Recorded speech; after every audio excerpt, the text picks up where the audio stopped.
Welcome to another episode of The Brand Called You, a podcast and video show which brings you leadership lessons, knowledge, and experience from literally hundreds of successful individuals from around the world. I'm your host, Frits Bussemaker, and today I'm pleased to have with us Karien Sondervan. Karien, welcome to the show. Thank you so much. I feel really honored to be here. Well, there's a reason we invited you because you're the managing director of Cybersoek. That's going to be the main topic of our discussion. You have a university degree from Amsterdam in Sociology and Anthropology. As mentioned, Cybersoek. In a nutshell, what is Cybersoek? Well, we are an organization there for people who live in Amsterdam and who are searching their way in the online society, because now there are a lot of digital systems, but sometimes we forget the human side of all those systems, and Cybersoek is there for people with questions about the digital society. Is that so? What public are you aiming for? Well, actually, all people who have questions about their computer use or smartphone use, or people who cannot afford their internet at home. I think when we look at the people, there are coming thousands of people every year to our locations. I think most of the people feel in a way social inequality. Okay, so because I was wondering, this is not meant for the people who have a problem with their iPhone, say, hey, come on, can you fix this for me? That's not your target audience. That's what you... No, well, actually, they are, of course, they are welcome, but most of the people you are thinking of now are people who can arrange things for themselves very easily. Yeah.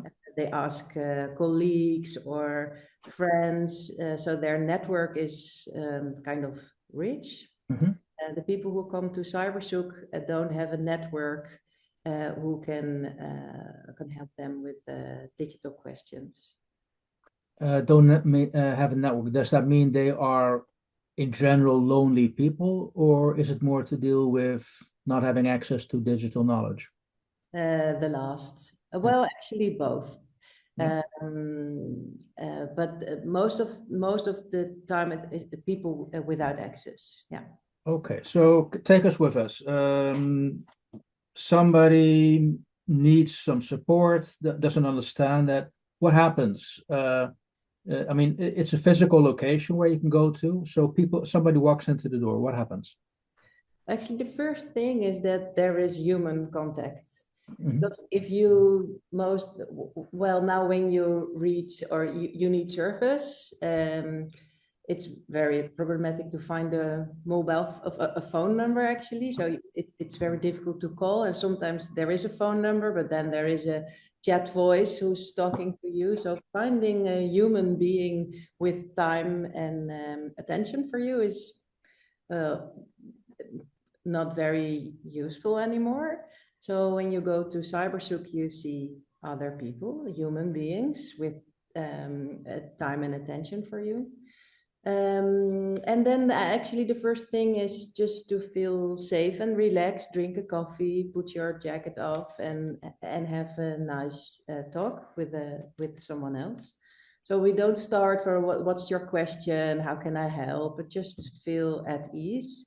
And then you see other people around who are behind the computer or talking about maybe interesting topics around technology. So it's kind of a community where you go in, and when you feel at ease, you can maybe ask your own question, or sometimes you have no idea. It's just something that you need to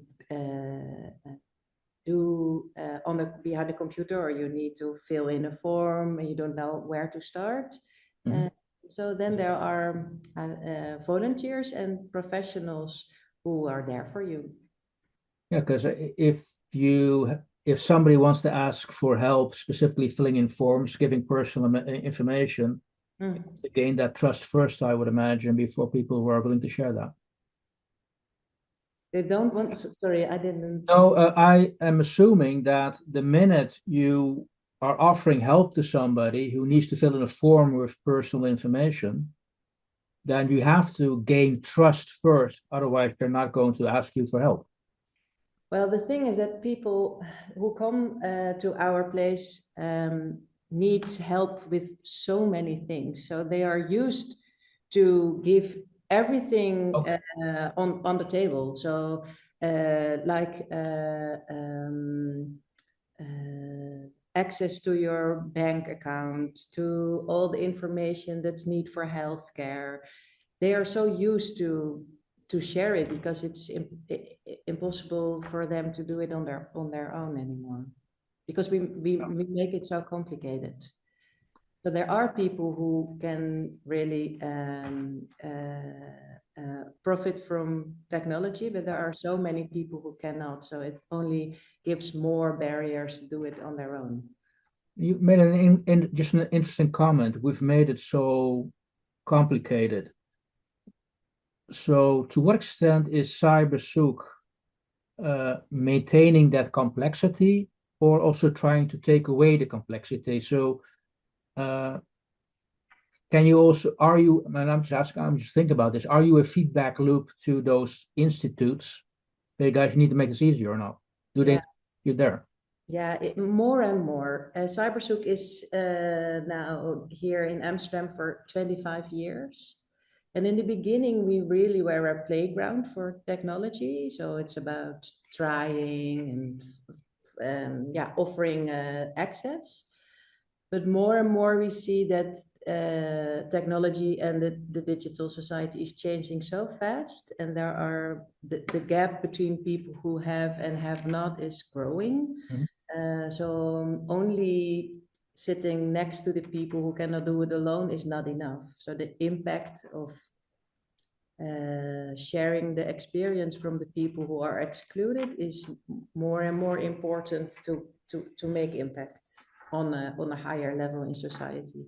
We really need to change the way we are looking to society and the role of technology, because now we assume that people change so that technology can work, but we think it's more important to see what can technology, how can technology help to have a solidar society? Because we do live in a society which is experiencing that digital transition. Everything is becoming digital. There's that, let's say, a small part who do not trust digital technology. Is that also a group which is coming to you, is finding the Cybersoek and say, look, hey, be careful? Or is it people who more, okay, I need to fill in the form and more a pragmatic approach? I think it's, well, they are coming both. Yeah. And for Cybersoek, we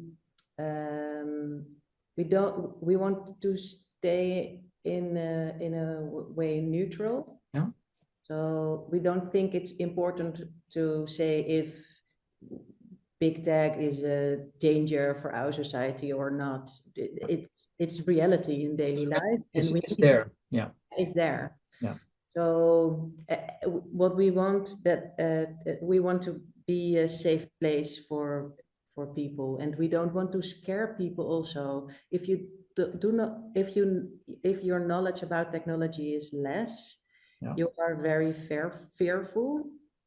So if you come with all ideas about what technology is or should be, or you don't really, it don't really matter.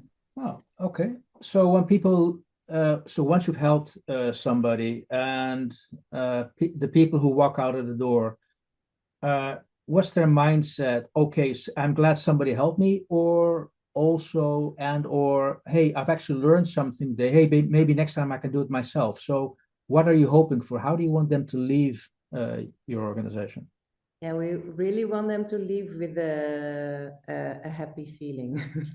Yeah. So, I mean, not feeling alone anymore, because people are struggling on their own outside, and are looking for someone who can to do it together. someone has a child or to help them, and there are people who don't have, or they are not available for them. So yeah, we really want to be a good neighbor, actually, for someone who don't have the good neighbor. And we offer all kind of support. So there is practical support just for filling the form, but we also have support for parents, how education or helping your child in an online world. Or we also have more chat circles about technology and AI and how that is changing our daily life. So we offer programs on all different kind of levels. So some people are inspired, some people are gerustgesteld. I don't know the word in English. They comfort. They find comfort. Yeah, they find comfort. So it's all. We really look what people need, so and try to give that to them. Okay. Couple of questions. First, before I forget, you mentioned there are also volunteers there.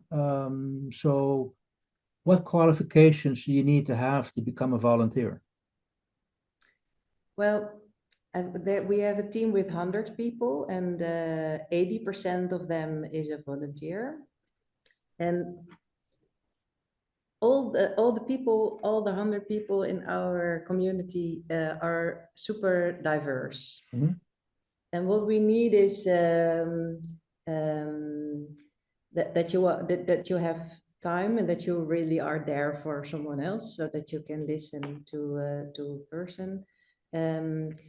Of course, if you want to help with the computer, it's important that you are comfortable online or with technology. So there are a lot of people from bigger companies who can spend some time every week or month to give back to society. But there also are people who really want to work but cannot find a job. So just want to stay in the process of being on work. But there also are people who are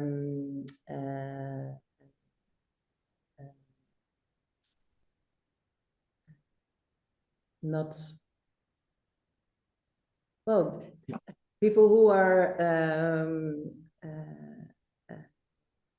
how can I say, want to be part of something in a social way. Yeah. No, I understand that. And it's all good. So sometimes you need someone who gives water to the plants, or someone who make the coffee, and the other one is helping with you when you forget the password of your laptop. So helping people navigate in the digital world is not about understanding technology, it's just understanding about the people themselves. Exactly. Yeah. Now, as mentioned, you have a background in sociology and anthropology. Is that background, to what extent is that background helpful in your day-to-day work?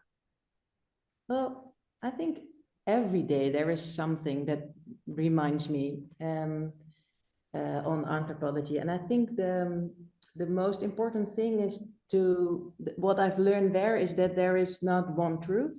Mm-hmm. So there are different perspectives on things that are happening. So it really makes me aware of shifting perspectives on a thing. So and that really helps by leading an organization, because it's a very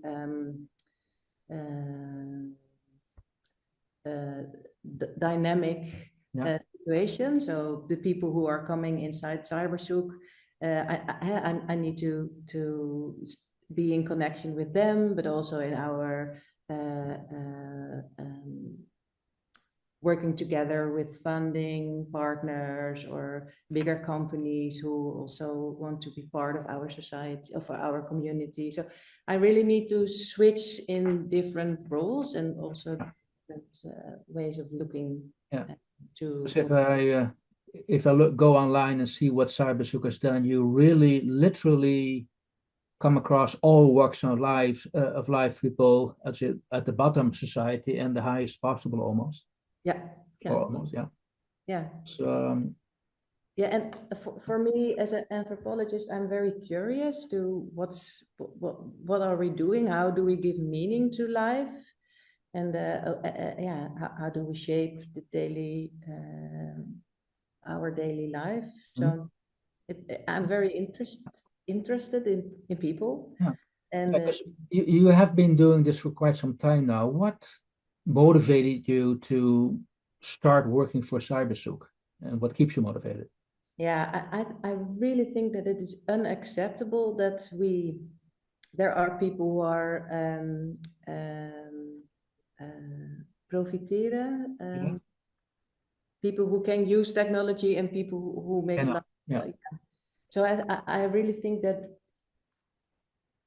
it's very important to, if you live together, that you really have attention for all the people in society.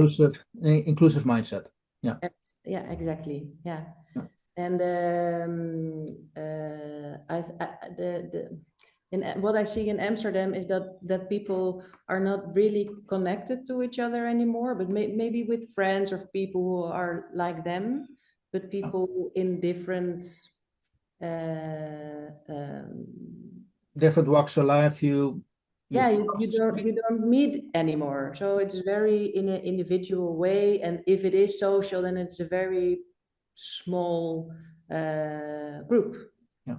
And I think that's dangerous. I think it's really important that you have a more open mind Yeah, I got that.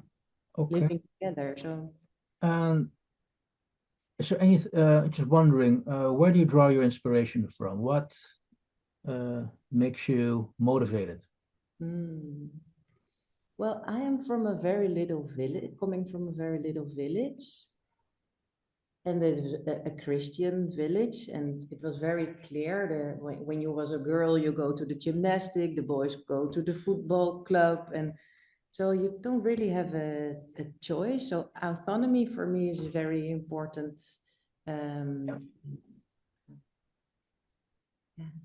Waarde and Yeah.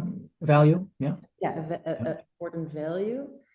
So when I start my study in Amsterdam, so I really realized how much freedom I had, and that is for me it felt very normal to be safe and to get so many opportunities. But when I get older, I realize it's kind of luxury to have autonomy. And I think that we sometimes forget with authority, we take the autonomy away from a lot of people.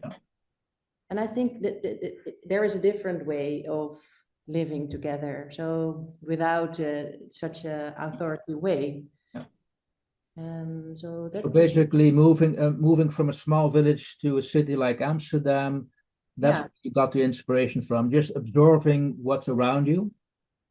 I got that. Also to the importance of a community. So in that small village, there was a community. There were strict rules, but in those rules, there also is a way of freedom. So we need a community, but you also need an authority who is nearby. So, and what I see in the city is that there is authority without connection to the people. And I think that it's very important to get the people back to the people who decide. Yeah. Okay. So, Got that. Yeah, I hope that I can be a bridge between those. Well, you are, as far as I can observe, Cybersoek is already doing that. By the way, where does the name Cybersoek come from?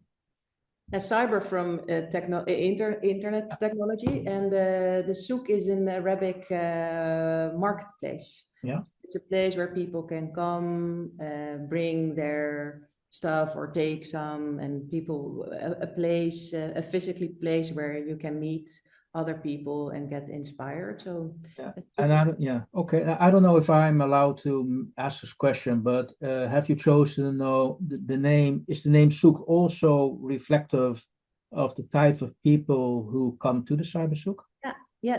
Well, in the time when we started the souk, so 25 years ago, the neighborhood, I think 80% came from Arabic countries. And now we are years later, so the neighborhood's changed. I think 50 or 60% of our visitors are with an Arabic background. Yeah. And have you ever asked them the fact that it's called the Cybersoek, does that make it easier for you to come or not? No, sometimes we write it as souk in a Dutch way. Yeah, okay. So there are a lot of people also from Arabic background who don't realize that it's okay. because we said souk and actually they said sock. So okay. Oh, you mean the sock? Okay. So no, not really. I Okay. think that they feel comfortable with us because the people who are on the floor helping them also speaks Arabic Okay. or speak Turkish, or we have so many people from so many backgrounds. So you feel welcome because you hear your mother tongue very easily. So it's not only the name Cybersoek, but the thing is that the name has changed because in the beginning we had a different name, Okay. and that didn't work because it was in Dutch a normal name, but in another language not such a normal name. So then we asked to people who come to us, what do you think it's a good name? And then someone suggested Cybersoek, and that it was a great name. So we 25 years later, we still. You're still around, so the name's working. And so how would you define success in your line of work? What does that look like? That people don't feel alone in a digital world. So that they find a human being for them. So no chatbot or very questions. Yeah. Ask very few, the FAK, what is that online? Frequently asked questions, yes. Exactly that. Because most of the time when you are calling someone, they said, oh, did you already look on the website or blah, blah, blah. We don't. Yeah. So I think it's successful when people feel seen. Yeah. And take seriously, so that it's not that they are not the problem, but the systems we build are not inclusive And can be improved, yes. and actually also can. Okay. Now, are there any milestones which come to mind where say those were moments I will always remember in relation to your work with the Cybersoek? I think the opening from the cyberbank for me was I was really proud because what we did, it was in 2021, and we are growing. What we do is from the government, from the individuals also, but also from the companies in Amsterdam, we ask their laptops and their mobile phones, and we refurbish them, and then we give them to people for 20 euros. So from people we are really sure that they don't have the money to buy a new computer, we give it for them to them for 20 euros. And it's very successful. So there are lots of companies who want to give their hardware to Cybersoek. It's a way for them to give something in return to society. And also it has no waarde, no value, no value for them anymore. Yeah. But they can give it to us very easily, and we make people very happy with it because only if you are looking for a job and you need to do it on your mobile phone, it's very difficult. Yeah. So you need sometimes a laptop for a work or finding your new house. So at this time, every year we give 3,000 people access to a working device. So I think this is one of the first things, because it's so very practical, where you can, what you can do to people. So a thing has no value for one, it has a very big value for another.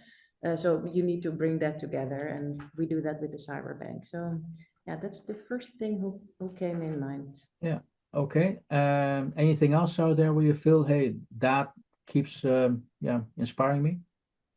Any other milestones? Well,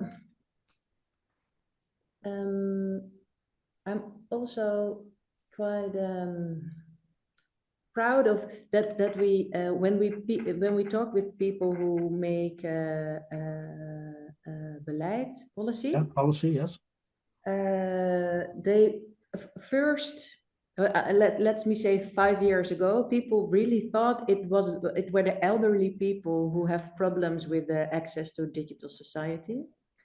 But we always thought, no, it's not only the elderly people. We also see that people who are finding work or doing different jobs, it's not vanzelfsprekend. Yeah, it's not a given that You are born with the digital skills. Yeah.